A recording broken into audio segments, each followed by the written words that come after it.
জানি না এগুলো যা বলছে, আমি কোনো খোঁজখবর জানি না এগুলো, এগুলো কোনো মন্তব্য করতে পারবো না। বলে ফেলছে এনা, বলে ফেলছে সাকিব নিয়ে আর কথা বলবো না। জাস্ট থাকিস লোক, এটা নিয়ে আর কথা, এনা বলে ফেলছে সাকিব নিয়ে আর কথা বলবো না। জাস্ট থাকিস লোক, এটা নিয়ে আর কথা বলে কিছু নেই। এনাফ না, মানে এই বক্তব্য আমি অলরেডি অ্যাড্রেস করে ফেলছি, এগুলো দিয়ে আপাতত চালান। সাকিব নিয়ে আর কথা বলবো না। আফগানিস্তানের মতো দেশ আমাদের অনেক পরে ক্রিকেট খেলতে এসেও দেখেন সে কীভাবে একটা সম্মানের জায়গাতে চলে গেছে। বাংলাদেশের প্লেয়ার টিমদেরকে আমরা প্রায় টাইগার্স বলতেছি, বেঙ্গল টাইগার্স বলতেছি, কিন্তু তাদের পারফরমেন্স তো টাইগারদের মতো না। সমস্যাটা কোথায়? এই যে পলিটিক্স, এই যে পাপন মিয়ার রাজনীতি, এত বছর ধরে সে বোর্ডটাকে একটা আওয়ামী রাজনীতি এবং দুর্নীতির আখড়ায় পরিণত করেছে। তাহলে আমরা চাই এখান থেকে বের হয়ে এসে ক্রিকেটটাকে একটা প্রফেশনাল জায়গাতে তুলে নিতে হবে। বাফুফে দেখেন ফুটবল ফেডারেশনের দায়িত্বে এক সালাউদ্দিন সাহেব, বহু বছর লুটপাট, চুরি, চামারি, দুর্নীতি, হেন কোনো অন্যায় নাই যা সে করে নাই। তো আমরা চাচ্ছি আমাদের স্পোর্টসকে প্রফেশনালি ডেভেলপ করা হোক।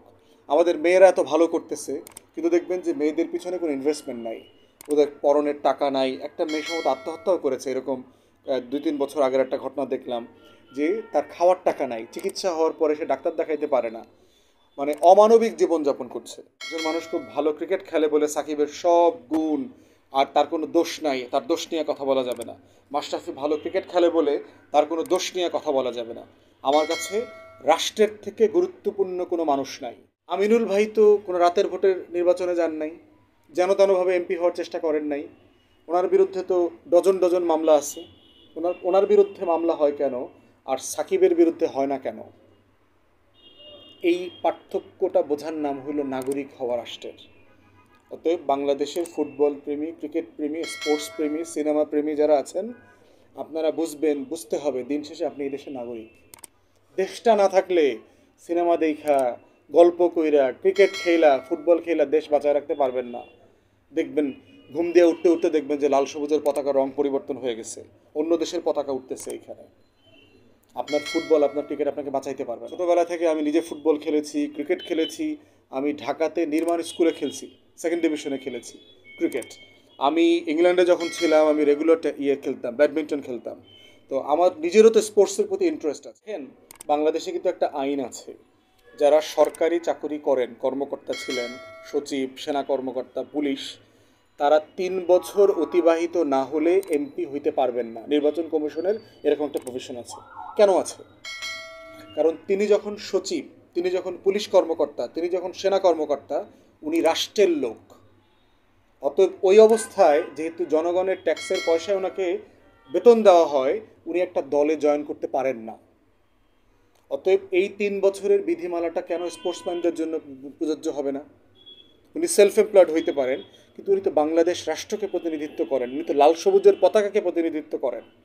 অতএব তিনি যদি রাজনীতিতে আসতে চান, মোস্ট ওয়েলকাম, কোনো সমস্যা নাই। কিন্তু আপনি জাতীয় দলের পদ থেকে আগে ছাড়েন।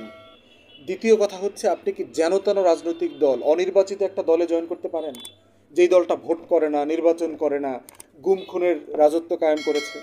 তারপরে হচ্ছে, আপনি কি এমন একটা নির্বাচনে অংশগ্রহণ করতে পারেন যেখানে জনগণ ভোট দেয় না? এটা একটা লজ্জার বিষয় না? আপনি এত বিখ্যাত একজন মানুষ, কিন্তু আপনি কোন সময়টাতে রাজনীতিতে আসলেন, কোন দলে গেলেন, কোন ধরনের নির্বাচনে গেলেন?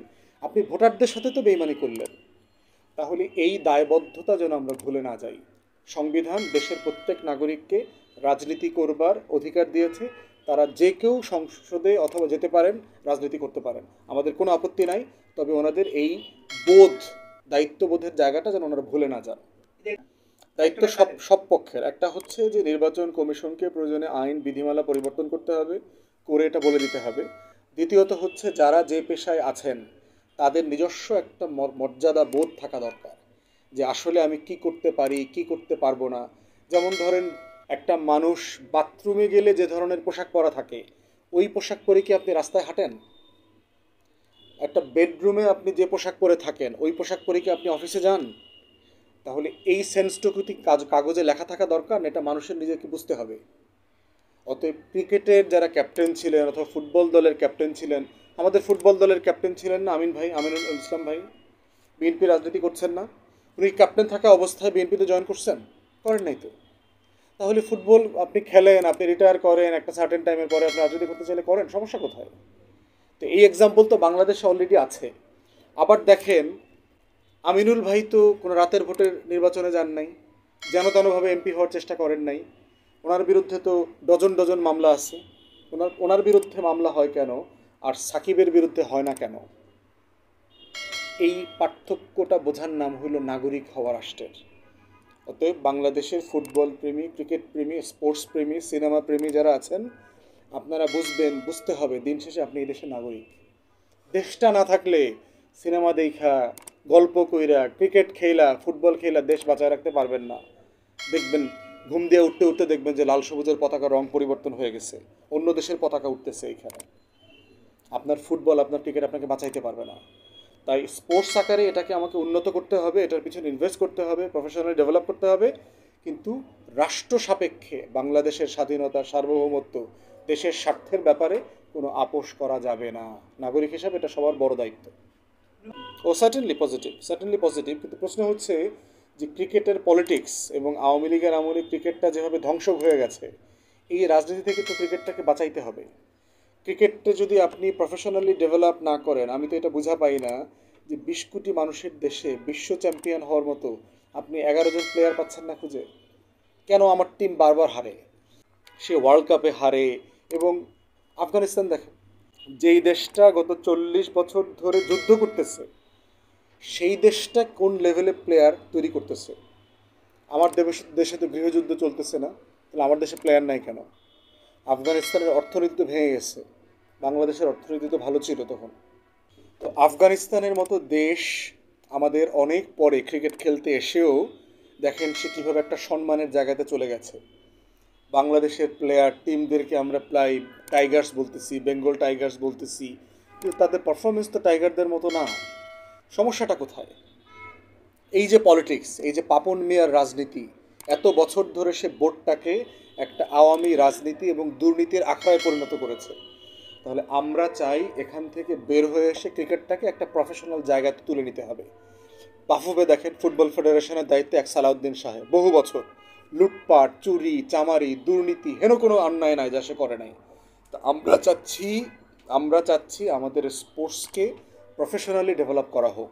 আমাদের মেয়েরা এত ভালো করতেছে, কিন্তু দেখবেন যে মেয়েদের পিছনে কোনো ইনভেস্টমেন্ট নাই, ওদের পরনের টাকা নাই। একটা মেয়ে সম্ভবত আত্মহত্যাও করেছে এরকম 2-3 বছর আগের একটা ঘটনা দেখলাম, যে তার খাওয়ার টাকা নাই, চিকিৎসা হওয়ার পরে সে ডাক্তার দেখাইতে পারে না, মানে অমানবিক জীবনযাপন করছে। তো সেই জায়গাতে আমরা বোধ করছি আমাদের প্রত্যেকটা স্পোর্টসকে কিভাবে মানসম্পন্ন করা যায়, পেশাদারিত্বের জায়গায় নিয়ে যাওয়া যায়, সেই জায়গাটা নিয়ে আমাদের কাজ করতে হবে রাষ্ট্রকে। যারা রাষ্ট্রের এখানে দায়িত্বে আছেন তারা গ্রামে গ্রামে, মহল্লায়, পাড়ায়, আমরা ছোটোবেলায় দেখেছি স্কুলে স্কুলে, পাড়ায় পাড়ায়, মহল্লায় মহল্লায় ক্রিকেট ফুটবলের কম্পিটিশন হইতো। এগুলো না থাকার কারণে যেগুলো হয়েছে, গ্যাং ভায়োলেন্স বেড়েছে। কিশোর গ্যাং দেখবেন যে প্রচুর চাঁদাবাজি করতেছে, গুন্ডামি করতেছে রাজনৈতিক ছত্রছায়ায়। তো এটার একটা হিউজ কন্ট্রিবিউশন আছে সমাজে, তরুণদেরকে, ইয়াংদেরকে ব্যস্ত রাখা এবং শারীরিকভাবে ফিটনেস দরকার। ঢাকাতে এবং শহরগুলোতে আমরা দেখলাম ছেলেমেয়েরা খুবই ফিজিক্যালি আনফিট হয়ে গেছে, কারণ তারা ব্যায়াম করছে না, খেলার মাঠ নাই, স্কুলে খেলবার জায়গা নাই। তো স্পোর্টস তো এখানে একটা গুরুত্বপূর্ণ অনুষঙ্গ। আমি যখন ছোটোবেলা থেকে আমি নিজে ফুটবল খেলেছি, ক্রিকেট খেলেছি। আমি ঢাকাতে নির্মাণ স্কুলে খেলছি, সেকেন্ড ডিভিশনে খেলেছি ক্রিকেট। আমি ইংল্যান্ডে যখন ছিলাম আমি রেগুলার খেলতাম, ব্যাডমিন্টন খেলতাম। তো আমার নিজেরও তো স্পোর্টসের প্রতি ইন্টারেস্ট আছে, কারণ ফিজিক্যাল ফিটনেসের জন্য এটা খুবই জরুরি একটা জায়গা। কিন্তু বাংলাদেশে এটা দেখতে পাচ্ছি না, আমরা এটা মেনটেন করতে পারছি না। আমরা বাইরে সুইমিং করেছি, বাংলাদেশে ভালো সুইমিং পুল নাই, যে শহরে আপনি জায়গায় যাবেন, যেসব জায়গাতে আছে 5 স্টার এবং ভেরি এক্সপেন্সিভ। তো আমাদের তরুণদেরকে, আমাদের স্কুল কলেজের শিক্ষার্থীদেরকে ব্যস্ত রাখার জন্য, ফিজিক্যালি ফিট রাখার জন্য এই জায়গাগুলো খুবই গুরুত্বপূর্ণ, জরুরি। এবং পাড়ায় পাড়ায়, মহল্লায় মহল্লায়, স্কুলে কলেজে ছেলেদের মেয়েদের অ্যাপ্রোপ্রিয়েট স্পোর্টসকে ফিরিয়ে নিয়ে আসতে হবে, এটা খুবই জরুরি। ফুটবল ক্রিকেট না খেলার তো কোনো কারণ নাই। পাড়ায় মহল্লায়, গ্রামের স্কুলে, ঢাকায় বনশ্রীর মাঠে, আফতাবনগরের মাঠে, আমার গভর্নমেন্ট ল্যাবরেটরি স্কুলের মাঠে, বিভিন্ন জায়গাতে ফুটবল ক্রিকেট খেলেছি, বহুবার খেলেছি। এবং এটা না খেলবার কোনো বাস্তব কারণ থাকতে পারে না। বিষয়টা হচ্ছে ব্যক্তিগতভাবে খেলা না খেলা প্রশ্নটা এখানে জড়িত না। ইংল্যান্ডে আমি রেগুলার টেনিস খেলতাম, আমি আমি ব্যাডমিন্টন খেলতাম, সুইমিং করতাম। সো বাংলাদেশে এটা এখন করবার স্পেস নাই, এবং যেটা স্পেস আছে ভেরি এক্সপেন্সিভ। তো সেই জায়গাতে বোধ করি রাষ্ট্রের জায়গা থেকে এগুলোকে প্রফেশনালি দেখা দরকার। বাট একটার সাথে আর একটাকে গোলায় ফেললে চলবে না। যে একজন মানুষ খুব ভালো ক্রিকেট খেলে বলে সাকিবের সব গুণ আর তার কোনো দোষ নাই, তার দোষ নিয়ে কথা বলা যাবে না। মাশরাফি ভালো ক্রিকেট খেলে বলে তার কোনো দোষ নিয়ে কথা বলা যাবে না। আমার কাছে রাষ্ট্রের থেকে গুরুত্বপূর্ণ কোনো মানুষ নাই। আমার দেশের মানুষ এবং আমার দেশ সবচেয়ে গুরুত্বপূর্ণ জায়গায়, এবং সেখানে আমি কাউকে সমালোচনার ঊর্ধ্বে মনে করি না। সবাইকে সমালোচনা করতে হবে, যেভাবে আমারও সমালোচনা করার অধিকার অন্য মানুষের আছে, এবং সেটাকে আমি স্বাগত জানাই। দক্ষিণ আফ্রিকা আসছিল বাংলাদেশে, সেখানে সাকিব আল হাসানের ঘরের মাঠে খেলা করেছিল এবং তিনি বলেছিলেন যে ঘরের মাঠে তার শেষ টেস্ট খেলতে চাই মিরপুরে সাকিব আল হাসানের শেষ টেস্ট খেলতে চাই। তবে অনেক নিরাপত্তা ইস্যুতে সাকিব আল হাসান বাংলাদেশে আসেনি। ওয়েস্ট ইন্ডিজ সিরিজে সাকিব আল হাসানের থাকার কথা ছিল ওয়ানডে এবং টি-20। সাকিব আল হাসান আসলে মানসিকভাবে ভেঙে পড়েছে, তিনি স্কোয়াডে থাকেনি। চ্যাম্পিয়ন ট্রফিতে পাকিস্তান এবং দুবাইতে হবে। সাকিব আল হাসান বাংলাদেশে আসছে, আওয়ামী লীগ সরকারের একজন মেম্বার অফ পার্লামেন্ট। তিনি বাংলাদেশের জার্সিতে সাকিব আল হাসানকে আপনি দেখতে চান কি?